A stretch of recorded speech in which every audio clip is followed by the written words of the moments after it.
Do you want an ejection? I got 7 of them for you. What about tanking? What about random rests? What about not random, really sort of easily predictable rests? Big performances, bonerific play. It is the end of the NBA season. It is Michael Bolton. Thanks, Josh. It's Michael Bolton here, and it's time for another episode of the Locked On Fantasy Basketball Podcast. Let's get to it. Let's get to it, indeed. You are Locked On Fantasy, your daily NBA fantasy podcast. Part of the Locked On Podcast Network, your team every day. Hello and welcome to the Locked On Fantasy Basketball Podcast, brought to you by Basketball Monster. My name is Josh Lloyd, and I hope I can undergo the severance procedure so that my innie could be the one that has to consume all Stephen A. Smith and Inside the NBA content. I'm also the lead fantasy analyst at basketballmonster.com, and you can find me on Blue Sky, joshloyd.bsky.social, on Twitter at redrock_bball, on TikTok at redrock_bball, and on Instagram at Locked On Fantasy Basketball. Today's episode is brought to you by Game Time. Download the Game Time app, create an account, and use the code LOCKEDONNBA for $20 off your first purchase. Also, check out LockedOnDaily.com. Sign up over there. Get the free email in your inbox for the best newsletter for your favorite team. And you can also double bang here, of course. It's easy to do. You subscribe and you comment and all that sort of stuff. And I forgot at the start, I should have said my innie can go and watch Kendrick Perkins content as well. And chuck in just a random Gilbert Arenas in there also. Why not get all of the absolute nonsense NBA commentary in one spot so he can suffer and I'll just be good over here. We're talking about the action on Sunday across the league. It is Eiffel Tower Day. So however you want to celebrate Eiffel Tower Day, you want to get a French-themed dinner. I know that it's stereotypical for baguettes and berets, but baguettes are beautiful. How else could you celebrate an Eiffel Tower, the Eiffel Tower Day? Yeah, maybe you could recreate the shape of it in some way. Who's to say? There are many different possibilities. What we're going to do, maybe the Eiffel Tower celebrations will be after the show. We're just going to talk about the action across the NBA on Sunday. There were 8 games on. Let's go. We're going to bang straight in. First game. We're talking Clippers and Cavs. It feels like that game started about 35 years ago, but that's okay. The Clippers were without Kawhi Leonard. We sort of knew we did know it yesterday, but in advance, it seemed like that was going to be the way they were going. It was the way that they went. And in another thing, which again is, you love when we get a bit of predictability. We won't always get it, but we did get a bit of predictability here, is that in the games where Kawhi is out, we get a lot more out of Bogdan Bogdanovic. Now, he didn't start. It was Derek Jones who started, but Bogdan played 30 minutes. He had 16, 4, and 3 with 2 steals and 2 threes. Is that good enough to roster him? Probably not, except they do have another back-to-back coming up this week. So you got the Monday game. They got another back-to-back. Is it worth it? It's debatable. It's debatable just for this short-term period. Jimmy Harden dropped to 24, 8, and 8, while Zubats had 14 and 13. And what we also got, which I don't know what this means for tomorrow, but Norman Powell, coming off the multiple hamstring injuries, played 39 minutes.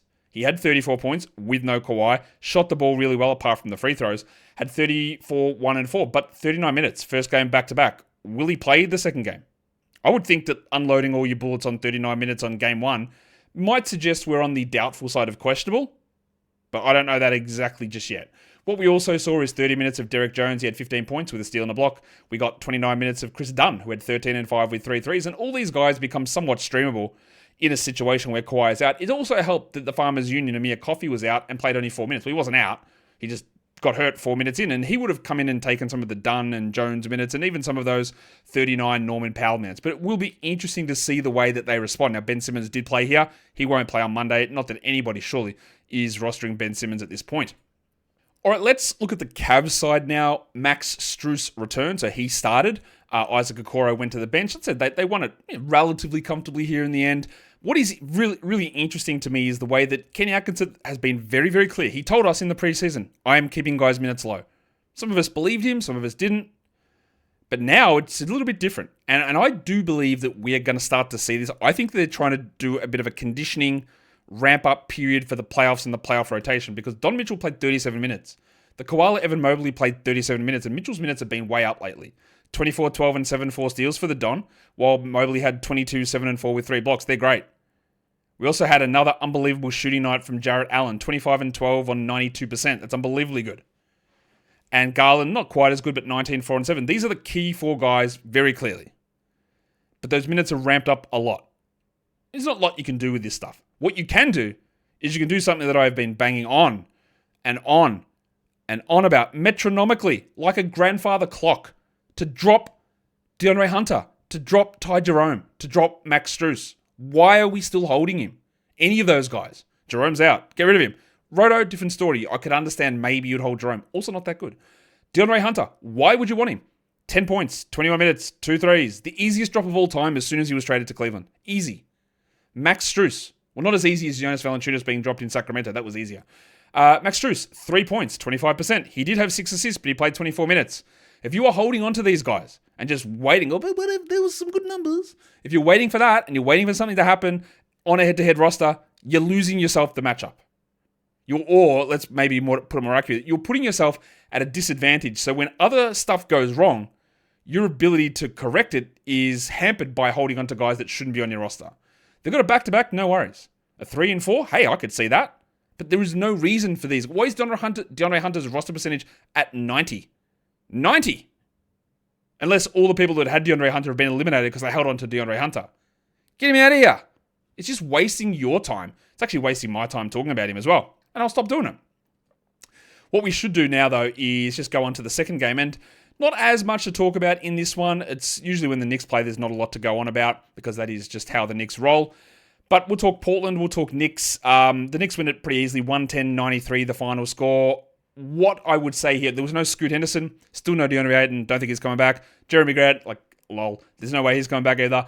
What we did get is gigantic Denny Avdia minutes. 41 minutes, 33, 7 and 4, 3 steals, 2 threes, 56% shooting, an amazing game.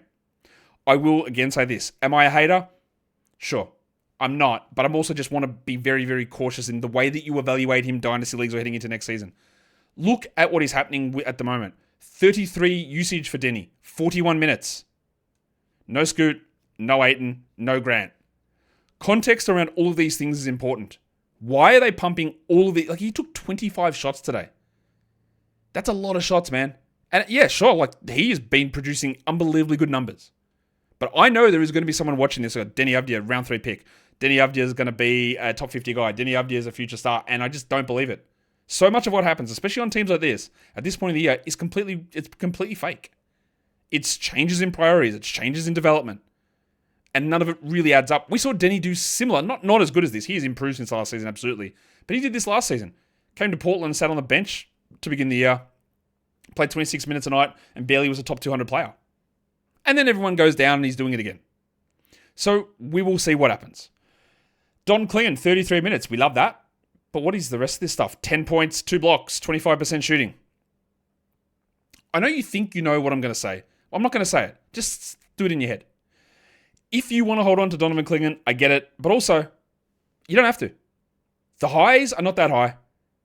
The lows are frustrating. The inconsistencies all over the shop. If the schedule doesn't make sense to hold on to him, for you, move on. It's okay.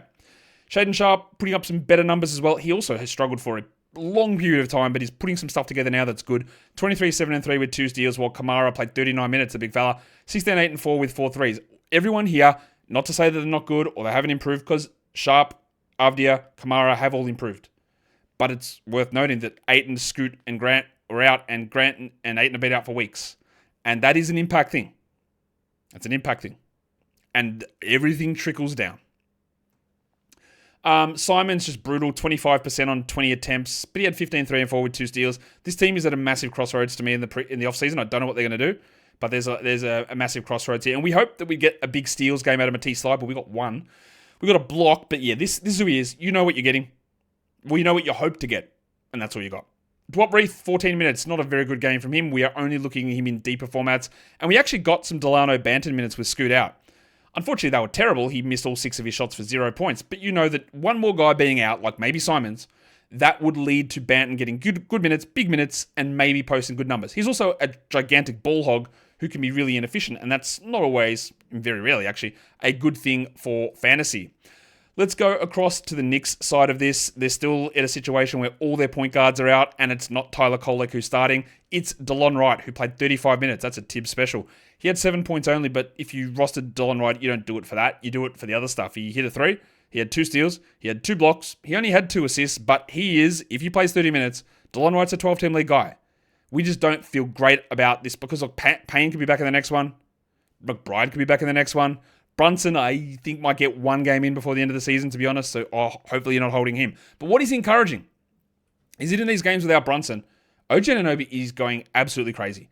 28-7, 3 steals and 2 blocks, 69% shooting. He has been red hot and ice cold at different periods this season, but this has been amazing. And also, Mikal Bridges, 28 with 7 assists. These guys were lost for periods of time. Bridges more so than Anunoby, but putting together the numbers with no Brunson there is key. But that's it, isn't it? That's the thing. No Brunson. The number one usage player is gone. These guys are stepping up, but it doesn't mean that'll always be the way. I am pretty sure Karl Anthony Towns' knee is really bothering him. 32 minutes only, 10 and 11, 31%. He did block 2 shots, but he is definitely not right. And of course, Tom Thibodeau is going to give him every opportunity to heal and get better and be fine to play as we move forward. I've got no real doubts. That's how Tibbs will handle this situation. Today's episode is brought to you by the Game Time app. Watching sports live is magical. It's mystical. It's fantastic. It sounds, it sights, it smells. And you want to be there in person to watch your team or your favorite player or the local team, whatever it is, in person. That's where Game Time comes in and makes getting the tickets to these events even easier. Game Time's new feature, Game Time Picks, filters out the fluff and shows you only the best deals on the great seats, so you don't have to waste your time scrolling through thousands of tickets. It's easy to get through there, find the amazing deals on the huge matchups that are coming up, plus the super deals and the seat views before you buy. There's no surprise fees, lowest price guarantee. Everything is there for you on Game Time. So take the guesswork out of buying tickets with Game Time Picks. Download the Game Time app, create an account, and use the code LOCKEDONNBA for $20 off your first purchase. Terms apply. Again, create the account and redeem the code LOCKEDONNBA for $20 off. Download Game Time today. What time is it? Game time. Let's go on to the next game. It is the Minnesota Timberwolves and the Detroit Pistons. The Wolves win it easy 123-104, but honestly, I don't know how much we should take out of this game, considering this was the game with 7 ejections, 5 players, and a coach, or 2 coaches actually, Joey Bickerstaff and Pablo Prigioni, ejected. So we can look at a lot of this stuff. Hey, by the way, if you don't know, I'm sure you couldn't guess who it was that was ejected for the Pistons. No way you guess it. It's almost impossible you would know that it would be Isaiah Stewart. That's, I guess, sometimes 1 in a million things happen. And by a million, I mean that's probably the millionth time he's been ejected this season. This dickhead. Man, me and him have had a beef, pun unintended, going for years. He doesn't know about it, but yeah, I'll just keep telling you his shit. Jalen Duren had 13 and 11 in his 26 minutes. Timmy Hardaway, another strong scoring night, but there was no Cade. There was also supposed to be Tobias Harris, but then he was a late scratch. They announced him as starting, and he didn't. And he was dealing with an Achilles soreness issue. Cool. So he was out. So when we're trying to assess this game, understand there was no Cade, there was no Toby Harris. Isaiah Stewart got kicked out after 6 minutes. Marcus Sasser got kicked out. So Stewart 7 minutes played, Sasser 6 minutes played, and Ron Holland 7 minutes played. So how do you know what to judge with that? What I will tell you again is that Asar Thompson once more played over 30 minutes in the games without Tobias Harris. Only time he's done it, but he did it. Now, he was brutal in terms of 40% from both percentages. That sucks. And just to make it easier on you, got no defensive stats either. But while Toby is out, Asar Thompson's got that value. Otherwise, it is hard to feel good about him. Timmy Hardaway got the volume up, 20 points, 3 threes. Dennis Schroeder had 11, 4, and 11. Those 2 guys are streamable while Cade and Tobias Harris are out, and that is it. While Leaky Beasley also, 27 with 6 threes. We know what he does. He hits threes. Otherwise, he to me is entirely expendable. And what do I mean by expendable? I think you know, but if you don't, if Malik Beasley's on your roster, you can look at it and go, he's not playing for a day here. Do I actually need threes that badly? And if the answer is no, don't hold him. Don't hold him because of ranks. Don't hold him because of whatever you think. Not whatever you think, but don't hold him because, he's been good. He should be rostered. He's 92%, whatever. Don't worry about that stuff. It doesn't matter. If Leaky Beasley, who's a points and threes guy, isn't giving you what you need, then don't hold him. It's useless at this time of season to do something like that, I think. We got 2 minutes of Denise Jenkins, just wanted to mention that, and 25 minutes for Simone Fontecchio and 13 of Lindy Waters, because again, a million players got ejected, and I don't think we need to read a huge amount into some of the bench rotations. Our mate Paul Reed also was able to get himself 14 minutes, didn't really do a huge amount, and honestly just haven't seen him play much at all recently. Let's go on to the Wolves side. They also copped some ejections from 2 of their key bench pieces, Dante DiVincenzo and the Wizard of Noz, Naz Reid. Now, I do think for all 5 of these players, maybe not all of them, but there is going to be a risk of suspension. And I'll tell you why I think that this was a pretty sizable brawl that happened. I'm not sure that any punches were thrown necessarily, but the fact that later on in the day, for Dylan Brooks in the Rockets game, he was ejected for some of the softer stuff you'll ever see. And I do think that the league's called these refs in the late game, go, hey, see what happened in that early one? No tolerance. Anything that's starting to bubble, get him out of here. That is conjecture. That is as far as I go into tinfoil stuff. Right? It's as far as I go. But I do think that the NBA saw that game and went, yeah, that's pretty yuck. Anything pops off in this last game, you're getting the agitators out immediately. And that's, I think, what happened to Dylan. So I would think that they would come down pretty harsh on a large brawl that saw 7 people ejected. Maybe it's only 1 game suspensions, maybe a 2 for somebody. But given that Isaiah Stewart's been suspended about 3 times already this season, don't be shocked if he's done for the week. And if he is, that means deep leagues will want to look at Paul Reed. Let's go to the Minnesota side. Randall, that's a really good game from him. Same with Gobert. 19-25 for Gobert, 26-8-5 for Randall, and Goose had 25-6-4 with 2 blocks. Speaking of suspensions, if Anthony Edwards gets 1 more tech, he's suspended. He's at 17 now. So every 2 techs that he gets is a suspension. So 1 more for him, and he's done. Be aware of that, because he also can't control himself. DiVincenzo, that's bad, obviously, because he got ejected. But the numbers were tracking to be an awesome game. 6 points in 9 minutes. 10 minutes. 2 threes, 2 blocks, 3 assists. At the moment, though, he is really hard to consider a 12-team hold. And I wouldn't consider him that. You can hold him, but absolutely he is not a must. With him out, Mike Conley did more. 17 points in 30 minutes. But we know why he did more. Same with Alexander Walker playing 27 minutes.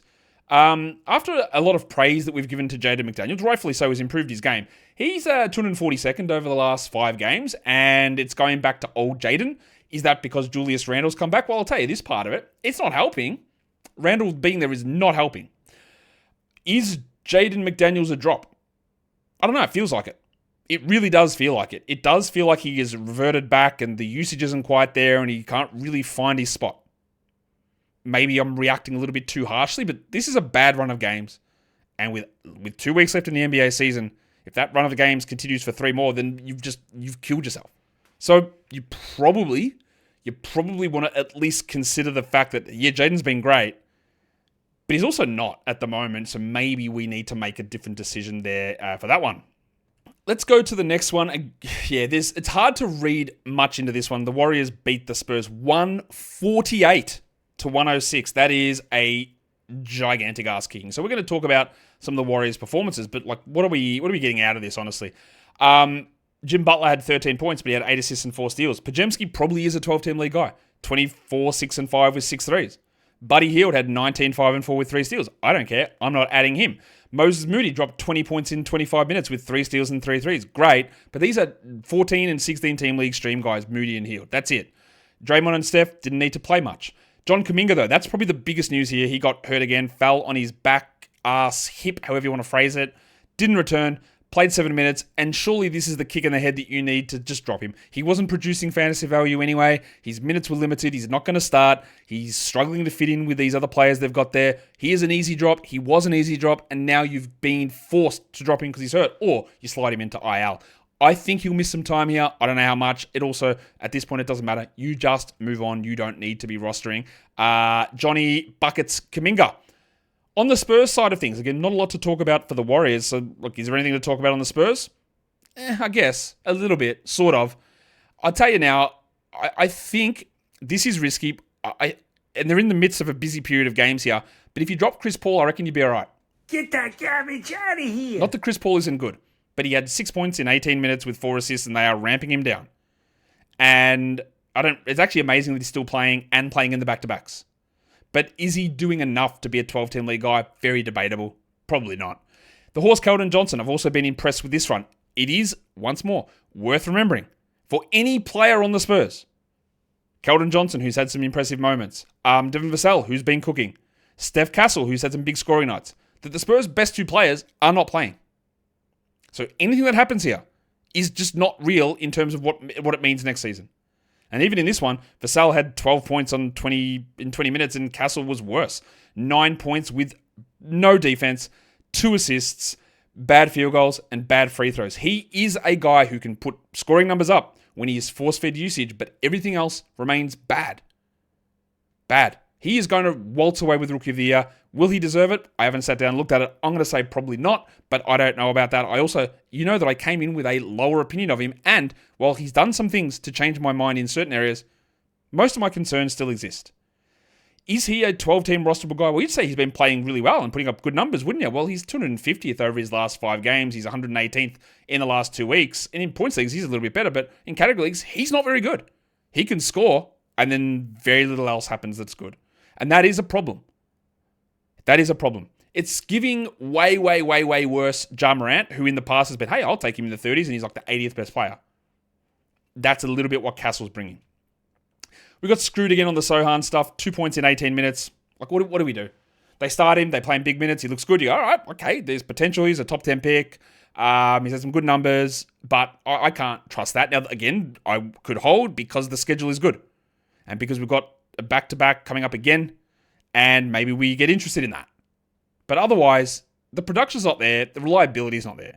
This was a solid Julian Champagny game, 11-5, but a lot of blowout stuff. And same with Sandra Mamakilishvili. So you look at this, the uninitiated, I was going to say uneducated, but that's not the right term. If you want to look surface level at it, you'll go, Mamakilishvili, 14-11-4. Oh, probably a must-add player. No. Because again, it's all context related. He did nearly all of his damage by playing basically all of the second half. Well, not all the second half, but most of it. He played 25. Look, I'm not saying that he can't be useful, Mamu. And on a back-to-back, you might get 34 minutes out of him, which is useful. But don't fall for this game thinking, yeah, we're in on Mamu time here. Like Jordan McLaughlin played 21 minutes. That's always, and I do it on this show a little bit. And I try to do it somewhat because we can find the things that we want to find in the areas that work positively for us. We can believe in Mamu. I do. I actually think Mamu's a good fantasy player. And we can look at it and go, yeah, look at that. Unbelievable. 14-11-4, back-to-back coming up 25 minutes. I'm in. Mamu's great. Right? And the reason I'll say, yeah, but this game, Jordan McLaughlin got 21 minutes, just to give you a state of the game. Like, Jordan McLaughlin just plays 0 minutes. So the fact that he played and we got 13 minutes of the Malachi Branham, who also does not play, should give you an indication of what happened in this game. And while Mamu putting up those numbers is fine, this is a fake game with a fake box score that has no forward projecting value. So just the back-to-back complicates it. The compressed schedule complicates it because you can still get something out of Mamu. But most of this game, in the bin, especially basically the entirety of that second half. We've got a few more games to get to. Any more ejections? Of course we do. 2 more coming up. Let's go to the next game. The Atlanta Hawks, they easily beat the Milwaukee Bucks. 145-124 is your final score here. The Hawks made a change, a matchup-based change to their lineup. The night watchman, Mohamed Wayayuge, he moved back into the starting lineup to match up with Giannis Antetokounmpo, and that moved Vit Krejci to the bench. Now, did Gay do very much? Not really. 9-9 with no defensive stats. We're not really interested there, and he could easily play 0 in the next game. But this is what, again, we like to talk about when trying to assess risk on players. The fact that Vit Krejci has got a downside where he can get benched for Gay means that you cannot feel comfortable in having him. 3 points for Krejci in 16 minutes with nothing else. George Niang got hot. He had 17 points but played 15 minutes. As a points and 3 streamer, he's always going to be there. But that's about it. Who else was ejected? Terrence Mann got ejected in this one. 9 points for him. We're not rostering him, while Levert had 9 in 23. Schedule play, that's it. Not a 12 guy. He's 2 up and down. Dyson Daniels, awesome. 22, 9 and 6 with 5 steals. Trae Young, 19, 3 and 19 with 2 steals. An amazing game. Okongwu, 31 minutes, 13 and 10. Good numbers. But I want to talk about Zach Ricochet, who is actually playing well most of the time. Now, one of the things that the Hawks have been very, very easy to say, and Ricochet said it as well, is that the minutes aren't going to really bump up a huge amount. His body's not ready for it. So, of course, he plays 35 minutes here and scores 36 points with 6 rebounds and 5 threes. Quinn Snyder has had a habit when he is hot and he is rolling, he just extends the minutes out, and then the next game he plays 25. At some point, though, I know I get enticed by it each time as well. Not that I think that Ricochet is going to be a game changer or anything like that, but the role is there. The shooting has improved. There's little bits and pieces that he's doing that are useful. He took 21 shots, most on the team. He went 7 of 9 from the line. Amazing. 5 threes, a steal. But he needs 28 minutes. Is this the catalyst for 28 minutes? I'll say I'm skeptical, just because I've seen it not happen 5 times already. But I think we've got to be really close to just pulling the trigger and seeing what goes on. The Milwaukee Bucks side... Oh, actually, is there anything else on that one? No, it's not. Let's go to the Milwaukee Bucks side of this game because, of course, no Damian Lillard. They rolled with the same starting lineup. But in this one, it was still Ryan Rollins starting, but Kevin Porter Jr. got incredibly hot late. He ended up with 28, 4 and 5 with 3 threes. And again, context is important. How did he get there? 9 of 9 from the line. That seems a little fake. What about 67% shooting? Incredibly fake. In fact, all of what he did basically came in the fourth quarter. I think he had 18 points in the fourth quarter, which without that, like, the game would have been fine, but not really. Like, it would have been useless and Rollins would have been the starter and playing the minutes and closing out. But KPG got red hot. They stayed with him and we got this. So what does it do for our Kevin Porter or Gary Trent or Ryan Rollins, Damian Lillard replacements? It makes them all useless. Not useless as such, but like, could you try Rollins as a stream? Sure. Could you go with Trent for threes and steals? Yeah. But he's Gary Trent and he is bad. Again, Trent had 10 points with 1 3 and no steals. And since he's elevated into a larger role, I don't think he's got a single steal. So that's good. 22% shooting from him. He sucks. He's one of the more annoying players in the entire NBA to me. But again, if you're looking for those numbers, you can stream him. Well, Porter, look, that's great. If I got that every game, I'd be loving it. But it's got zero chance of happening. It just won't. He won't score 28 in 23 minutes, and he won't have a true shooting of 88%. None of that is real. None of it will happen. And he could play 14 minutes in the next game like he did literally a game before. So don't rush to add Kevin Porter. If you want to drop Trent, do it. If you want to drop Rollins, do it. Rollins had 10, 4, and 5, which honestly, in 28 minutes is not dreadful. It's not great, and it's not, I must have this guy. But if Porter hadn't have gotten hot, he would have probably played 5, 6 more minutes, I'm guessing. He would have done a little bit more, and like he had a huge period where he was just off the court from the middle of the third through to like 4 or 5 minutes at the end of the fourth. He could have done a lot more there. So he still feels a little bit like the best option, but the security in that role is not there. Brook Lopez just got cooked by Okongwu, 5 and 1. He had a steal and a block, but his production, when you get older, what happens? His is not necessarily a game by game. He goes like, here's a stretch of games that are awesome and a stretch of games that are terrible. And you go, is this it? And then he bounces back. So, look, we're probably in the down period now. Kuzma had 25. You'll be shocked to know that he had a combined 1 assist, steal, and block. But also, you'd also be actually legitimately surprised to know that he shot 50% from the field and 100 from the line, which you don't get from Kuz. If you didn't roster him in a 12-team league, who cares? It doesn't matter. He is not a good category league player, and there's too much inconsistency with what he does to consider him a must or anything like that. Yanni had 31, 9, and 5 and killed your free throws, but you know, what else is new? Should we go on to the next one? We should, because it is one of the big ones, one of the tank ones. It is the Charlotte Hornets and the New Orleans Pelicans. The Pelicans lose 98-94. The Hornets had Yusuf Nurkic starting over Mark Williams. They had Josh Okogie starting over Josh Green. And they play again tomorrow. I will be very, very interested to see what they do because like I've said a million times, they need to lose this game, check, and tomorrow against Utah, check. And if they lose tomorrow against Utah, they are in striking distance of getting a top 2 spot in the lottery. So, what did they do in this one? Miles Bridges played 22 minutes. He had 20 points, so the line looks fine, but he played 22 minutes. And that, I believe, is a pretty good indication that they're going to go pretty soft on him again tomorrow. He might not even play.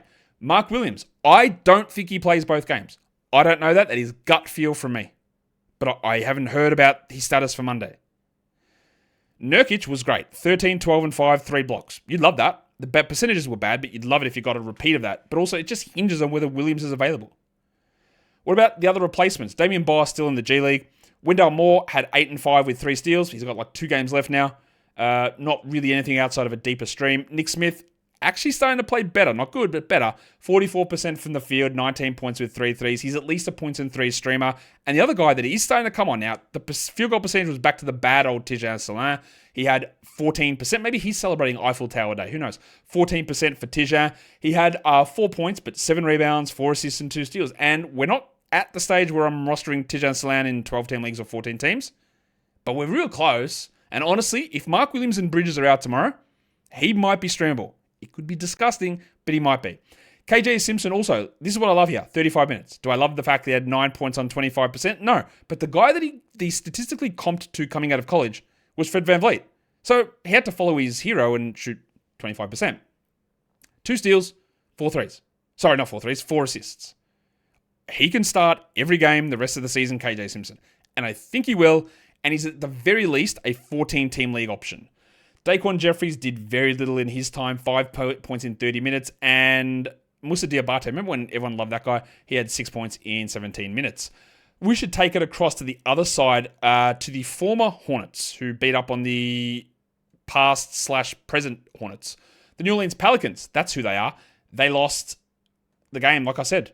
They lost by winning, 98-94. There was no Zion. There was no CJ. I do not think these guys are coming back. There was also no Jordan Hawkins. So who did we get stepping up? Well, Antonio Reeves and Keon Brooks Jr. I made a call on Keon Brooks a few weeks ago. I said, we're going to be talking about streaming Keon Brooks Jr. We might be there. Brooksy played 26 off the bench. He had 17 and 8 with 2 steals and 3 blocks. Now, he's not going to do that. He's also not going to shoot 58%. But if my feminine intuition is spot on here, that Zion and CJ are done, there are minutes available and there are shots available. Reeves, also pretty good. 16, 3 and 2. Now, I think Brooks has got a little bit more ability to do other things apart from shoot and score. So both these guys at least move into 14-team streaming. Now, the problem here with the Pals is they don't play until Wednesday. So I'm definitely not wasting time adding Reeves or Brooks. Kelly Olynyk, only 20 minutes. They wanted to lose. 13 and 6 with 2 steals. He's okay to roster, but I wouldn't be doing much about it. And the same with Bruce Brown, who shot a horrific, a Tijan Salan-esque 13%. But he had 12 rebounds. He had 3 blocks. He had a steal. And when we get to Wednesday, I'm okay with going to Brown there. That's interesting. If they keep playing him. Of course, we don't know. Eve Misi continues to just be bad. He's an easy drop, guys. Just an easy drop. 8 and 11 in 24 minutes. While Makovic also not worth rostering until he gets 26 minutes. He had 10, 5, and 3. We don't need to worry about him. And 12, 5, and 4 with 2 steals for Alvarado is fine. 25% is horrible. The volume of shots is interesting, 16 shots. But again, they don't play for 2 days. Is a guy that's as mid as Alvarado worth holding on to? The answer is no. The answer is very clearly no. Drop him. Get somebody else in. If he's there, by all means, grab him. But otherwise, somebody else is going to appear. This is also the final day of Alfred Payton's 10-day contract. He had 2, 3, and 6 with 2 steals and a block. So don't get any crazy ideas about going with Lord Alfred Payton. Now we get into another of the crazy tank games. The Toronto Raptors win 127-109 against the Sixers, who, like I've said all along, they are going to lose every game if their life... That is all they are trying to do, is lose every game. The Raptors are still doing the rest thing. So Orlando Robinson started with Jakob Poeltl out. Jamal Shead started with Emmanuel Quickley out, while RJ Barrett returned and Jamison Battle came off the bench. They cannot move in the standings now. It is done and dusted. There is no shot, surely. They've won 4 games in a row. They are 4 games ahead of the 6th spot, which is Brooklyn, and they are 3.5 back from San Antonio. So I guess you could say with 8 games left in the season that they're going to be, because San Antonio is trash, they actually maybe they do actually have to be careful of winning too many games and falling below San Antonio. So maybe I've been saying they could stop the resting. Now that I look at this and San Antonio just keeps getting corked every game, maybe they do need to keep losing just to at least keep themselves in 7. They're not catching 5, they're not catching 6. It's not happening. But they need to now, with San Antonio free falling, they need to be very cautious of this now. So just be aware of that. They need to be very cautious. Let's talk about the scores here. Jacoby Walter had 17, 8, and 4, 3 steals and a block. That's a wonderfully good line. But every game, something is different on this team. And that does make it hard to feel excited. I would be more interested in Jamal Shead, who had 11 points, 9 assists, 3 steals, and a block. He does that regularly. He shoots poorly, but he does it regularly. Now, he's going to get quick lead as well. But I don't mind him as a 12-team option. Orlando Robinson, only 23 minutes, but good numbers. 13, 4, and 4, steal, and a block. I like it. He will be a 12-team league guy if we get 23 minutes to 24 minutes every night. And we are at the moment. Mobo probably needs a little bit more, but 13, 5, and 1, a steal, and a block is solid. Also, remember who they're playing. Absolutely nobody. Barrett, 31 points. Good for him. Dreadful from the line, but otherwise good numbers. And Barnesy played 28 minutes. This is going to be the case. And when we assess Scotty Barnes' numbers end of the season, when we assess his numbers heading into next season, we've got to remember that the final 20 games of the season, they just put the handbrake on and said, you're playing 27 a night because of the stupid NBA rules about player participation policy, and he's out there, but he's not doing anything. This is not real. None of these numbers are real for these guys. So what would I do on this team? I'd be watching Jacoby Walter, but I'm not sure I'd grab him outside of deep leagues. Shed and Robinson, they are 12-team options. But again, Poeltl and Quickley coming in and out, and Barrett coming in and out. I actually, is there a chance they just stop these guys playing at some? Because we get to the point where the NBA is going to be like, do whatever you want. Honestly, the NBA does this in the final 2 weeks. They're like, do whatever. And we might be getting there. So I do like Shed. I do like Robinson. I think Walter's a 16 or 14 team league guy, and that could move. And Mobo is probably 14, pushing to 12. It is hard to judge. Jamison Battle remains a good 3-point streamer. He had another 4 here with 16 and 7. Good numbers overall, and I couldn't like O'Shea Abaji less. Sorry. Should we talk about the other side of this equation? Because this team, like I said, the Philadelphia 76ers, they need to keep losing. And they're doing it. They're successful at it. Gershon Yabusele on the second half of back-to-back did not play. That was relatively predictable. There was also no Quentin Grimes, because guess what, guys? They need to lose. So Grimes sat out, and Lonnie Walker IV started. Ricky Council started for Gershon Yabusele. I still see people going, man, Quentin Grimes only 23. Why does he need to rest? Because they need to lose. Anything that happens for the Hornets, for the Jazz, for the Pelicans, for the Raptors, for the Sixers, you go, oh, why didn't he play? Because they want to lose. Why is his minutes down? Because they want to lose. Every single time. Every question you have, why didn't he get minutes? Because they want to lose. All of this stuff is so easy to understand if you understand the incentives of the team. Punishment does nothing. It's the incentive. The incentive of the Sixers. They need to stay in this 5 spot, otherwise their risk of losing the pick becomes a coin flip. If they stay in the 5, their chances of keeping it's about 3 and 4, I think. I could double check that, actually. Maybe I should, instead of just spouting stuff off the top of my head. I was a little bit wrong. It's about 35% chance they lose the pick if they stay in 5. If they move down, this is where it gets bad. They have a 50% chance of losing the pick. So they've got to stay in 5, the Sixers.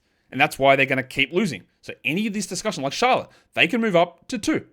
If they keep losing and the Jazz sneak a win here or the Wizards sneak a win here. And if you get to 2, you know what the benefit is there? You can't fall below 6. Yeah, you still got the same chance of getting that top pick. And they also don't want to go to 4 because your odds of pick number 1 at 4 is different to at 3. So when you look at this, why would Mark Williams sit? Miles Bridges is healthy. Why would he sit? Why is Quentin Grimes out? Why is Quickly resting? Because they want to lose. As simple as that. That is your answer to nearly every question. Or, on the flip side, hey, why isn't Jaylen Brown playing? Because they need to get ready for the playoffs. They need to get healthy. And these guys on that team, the Celtics, the Thunder, the Nuggets, and less so, but the Cavs, they're going to just rotate guys to prepare for the playoffs. Easy, I think, sort of, somewhat.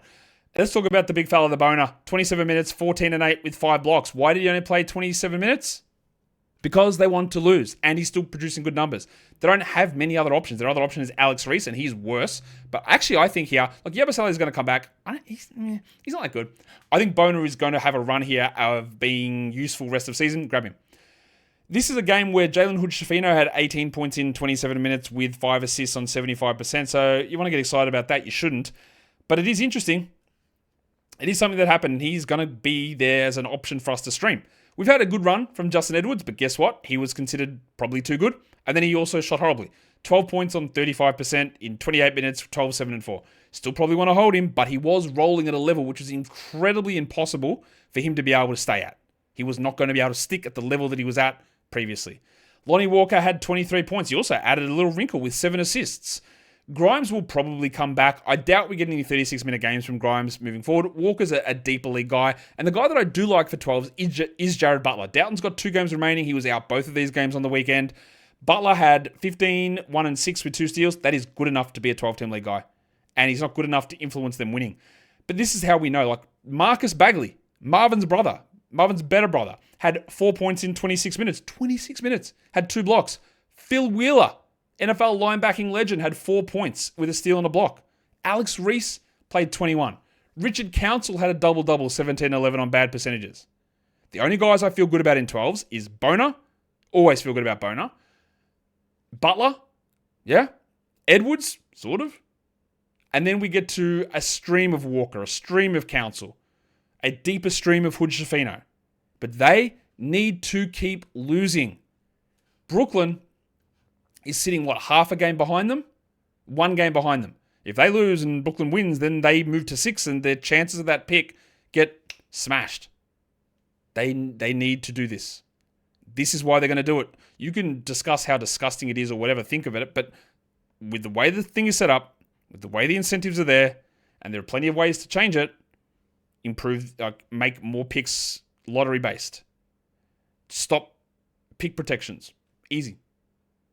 That changes a lot of this stuff. But with the way that things are, you would be an idiot if you were Philadelphia to not lose every game. An absolute idiot. And it doesn't guarantee you anything, but you would be a moron to not lose every game.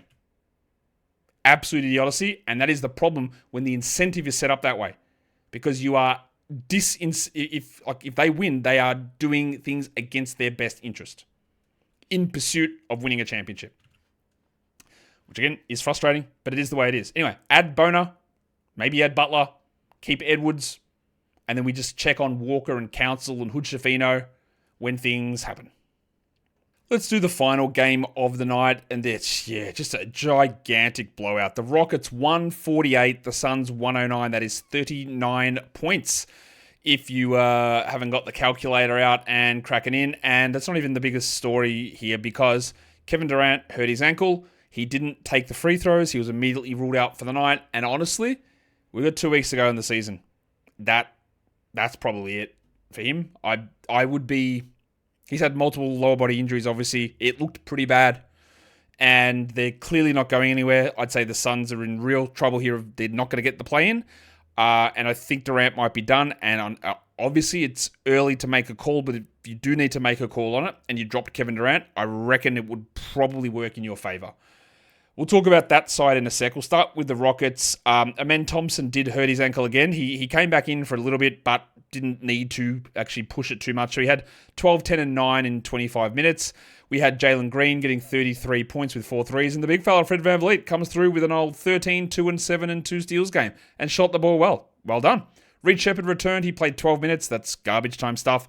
And then Jabari Smith was the guy that started because guess who got ejected? Dillon Brooks. Of course he did. So Smith got the start in the second half, 10 and 7 for him, and there was no Tari Eason resting. So Eason will be back tomorrow, and I would think there's a pretty sizable chance that Amen Thompson doesn't play tomorrow either, just because he hurt his ankle. He did come back in, but there's a chance that's swelling up, and they just need to be cautious with him. So keep an eye on that. If that is the case, then we do get, obviously, Eason's value bumping, and you get a little bit more there into Jabari Smith as maybe a streamable guy. But I'm not going to tell you how good it is that we got 11 points out of Jock Landale or 13 Cam Whitmore points because this game was over so quickly. It's a 40-point margin. Nothing really matters apart from making sure that things are okay for Amen Thompson. The Suns are a different story, obviously. We're not going to read massive amounts into the game because they lost by 1 million, but I would say that's it for Durant, honestly. How's he coming back for this? 23 minutes, 11 and 7 for him, and that could be season over. But again, what happens? Who is the ad? I know that's what your question is. People are going to say, do I add Bol? I doubt it. 7 points in 9 minutes for him. I think what it's going to be is going to be just an accumulation of Grayson Allen, Royce O'Neal, Cody Martin, Ryan Dunn, Tyus Jones. Like just a bunch of nothingness into those spots. Now, Bradley Beal's still out. It doesn't feel like Beal's going to be back in the next one, but he could. And that could just take a lot of those Durant minutes. At this point, I wouldn't rush to be adding anyone with Durant out. O'Neal, Allen, Martin, Jones, don't care. It just bumps everybody a little bit. Like I'm not adding Bol. I'd much rather just play the individual streaming game spot versus there going to be a clear option here. I don't think there is one. Booker had 28, 3 and 3 on 71%, so he got some good numbers going, but everyone else, dreadful. Tyus Jones, useless. Hopefully you've dropped him. Ryan Dunn, 19 minutes, useless. Drop him. Colin Gillespie started, had 3, 4 and 4 and 11%. Just not worth it. This team is bad. They're terrible. And this is going to mean Dallas is going to make the playoffs or make the play-in, sorry. And Phoenix is not. And that pick goes to the Rockets. They don't believe in draft picks, though. All right. There's just no chance. Look at their schedule. The Bucks, the Celtics, the Knicks, the Warriors, the Thunder, the Spurs, the Kings. Oh, my God. Yeah, they're done. That is it for them, and Durant is not coming back, and I don't think that there's a clear must-add sort of a player due to that. Yeah, really, really bad stuff for them, and where things sit. Let's give the lines of the night. The monstrous line of the night, we're going to New York, because the Jedi, OG Anunoby, puts up the wrong thing. Josh, you've got to be better than that. Let's fix it up. Get rid of that background. Anunoby is your monstrous. Your waiver wire line of the night is Kevin Porter Jr., 28 points, 4 rebounds, and 5 assists. Again, a fourth quarter surge that got the big numbers. Context is important. The young gun of the night, the best first or second year player, did a 40-point blow-up at Brandon Pajemski, had 24, 6, and 5, and he also hit 6 threes. He probably is someone that we do want to roster. While your dud of the night, it's impossible to hold on to Jeremy Sohan. I know the schedule's great, but 2 points, 2 rebounds, 18 minutes, again. He could play 35 in the next game, but there's just too much inconsistency to feel any level of comfort in rostering someone like this. That's it. That's the end of the day. That's the end of the show. It's Eiffel Tower Day. So, we'll wait for news on Kevin Durant, but I don't think it's going to be great. I think his season might be over. We wait on news of suspensions. We wait on the tanking situations in Toronto and Philadelphia. And then we wait to also see about Mark Williams and Miles Bridges in Charlotte tomorrow. I'll be back with what I always do. We've got a preview show and a recap show tomorrow, all the way through to the end of the season. Plus, off-season shows start basically straight away. Hit the thumb up on the video, subscribe down below. Guys, we are done here. Congrats if you won a title. Thank you so much for listening, everyone. See ya.